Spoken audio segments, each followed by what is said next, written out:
കേരളത്തിലെ ക്രൈസ്തവരുടെ പേരുകൾ വളരെ വ്യത്യസ്തങ്ങളായ പേരുകളായിരുന്നു ആദ്യകാലങ്ങൾ. ഇപ്പോൾ പക്ഷേ സ്ഥിതി മാറി. കേരളീയ പേരുകൾ വന്നു, ഇംഗ്ലീഷ് പേരുകൾ വന്നു. പഴയ കാലത്ത് അതായിരുന്നില്ല സ്ഥിതി. ബൈബിൾ നാമങ്ങൾ, സഭാപിതാക്കന്മാരുടെ പേരുകൾ, അവയിലെല്ലാം ദ്രാവിഡ ശബ്ദങ്ങൾ കൂടി ചേർത്ത് ഒരു തദ്ദേശീയ പേരാക്കി മാറ്റുന്ന ഒരു സ്ഥിതി നൂറ്റാണ്ടുകൾക്ക് മുമ്പ് കേരളത്തിലുണ്ടായിരുന്നു. അതും കത്തോലിക്ക യാക്കോബായ വിഭാഗങ്ങളിലായിരുന്നു പേരുകൾ ധാരാളമായി ഉണ്ടായിരുന്നു. ആ പേരുകളുടെ ഉറവിടം ശരിക്കും എവിടെ നിന്നാണ് എന്ന് ചിന്തിച്ചു പോയിട്ടുണ്ട്. ഇന്ന് നാം കാണുന്ന കുര്യൻ, തരിയൻ, ഇട്ടി, അവറാൻ തുടങ്ങിയ പേരുകൾക്ക് പിന്നിൽ എന്തെങ്കിലും അർത്ഥങ്ങളുണ്ടോ, അതോ ബൈബിളിലെ പേരുകളാണോ എന്നൊക്കെ കണ്ടുപിടിക്കാൻ ഒരു എളിയ ശ്രമം നടത്തി. അതിലേറ്റവും വേണ്ടപ്പെട്ട, ഏറ്റവും ശ്രദ്ധ ആകർഷിച്ച കുറേ പേരുകളും അത് വന്ന വഴികളുമാണ് ഇന്നത്തെ നമ്മുടെ ഈ എപ്പിസോഡിൽ പറയുവാൻ ആഗ്രഹിക്കുന്നത്. എല്ലാവർക്കും പുതിയ എപ്പിസോഡിലേക്ക് സ്വാഗതം.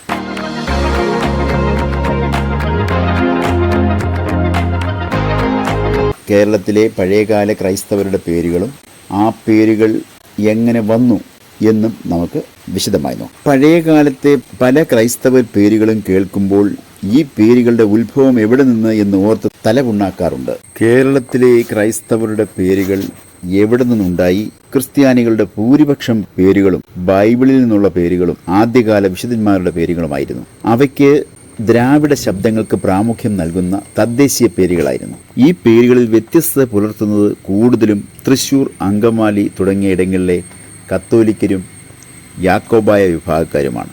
തൃശൂർ ഭാഗങ്ങളിൽ ചുമ്മാർ എന്ന പേര് ഒരു കാലത്ത് ഏറെ പേർക്കുണ്ടായിരുന്നു. ഈ പേരിന്റെ ഉത്ഭവം യഥാർത്ഥത്തിൽ ശീമോൻ എന്ന ബൈബിൾ നാമത്തിൽ നിന്നാണ്. ചുമ്മാർ, ചിമ്മാർ, ശിമമാർ, ശിമാൻ എന്നീ പേരുകളും ശീമോൻ എന്ന പേരിൽ നിന്ന് ഉത്ഭവിച്ചവയാണ്.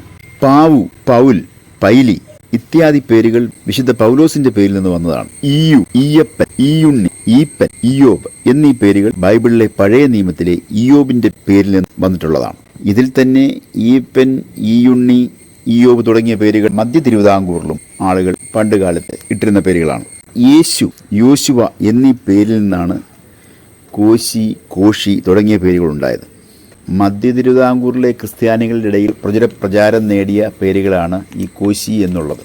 മത്തായി എന്ന പേരിൽ നിന്നാണ് മത്ത, മാത്തൻ, മത്തൻ, ഇട്ടിമാത്തു, ഇട്ടാത്തു എന്നീ പേരുകളുണ്ടായത്. കോരുത്, കുരുവിള, കുറു, കുയയൻ, കുരിയാൻ, കുരിയപ്പൻ, കോര, കുര്യൻ എന്നീ പേരുകളെല്ലാം